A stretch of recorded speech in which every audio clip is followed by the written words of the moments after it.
Welcome to Blue Ballot 2026, the Garden special coverage of the Sangguniang General Elections.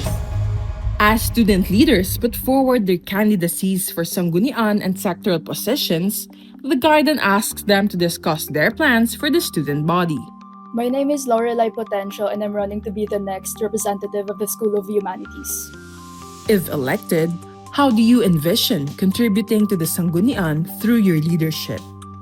Bilang isang matagalan ng organisador sa mga komunidad, nakikita ko ang sarili ko na nagbibigay ng espasyo para sa mga artista at sa mga humanista na gamitin ang kanilang mga talento at kakayahan upang maglingkod sa komunidad ng Ateneo. Nakikita ko rin na umuusbong palalo ang paggamit ng sining sa pag-forward at sa pag-herald ng tumataas din na political consciousness ng mga Atenista, lalo na nung natunghayan natin nung nakaraan na semestre. In what ways can the Sangguniang better support working students and scholars? Isa sa nakikita kong pinakamabisang paraan upang makatulong ang Sangguniang sa mga working students at mga scholars ay una ay ang pag-optimize ng mga academic subsidies at ang pag-streamline ng proseso nito upang hindi gaanong mahirapan ang mga scholars sa pag-avail ng mga serbisyong ito.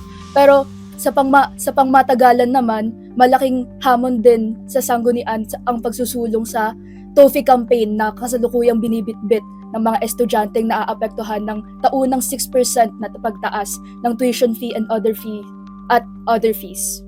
What concrete steps will you take to make student consultations more inclusive and accessible? Isa sa mga platapormang isinusulong natin ay ang pagre-regularize ng mga konsultasyon ng mga town halls at ng assemblies upang mabigyan ng mga oportunidad ang mga kawani ng School of Humanities at ang mga organisasyon na makilahok sa planning at sa pag-a-assess ng mga proyekto at programa.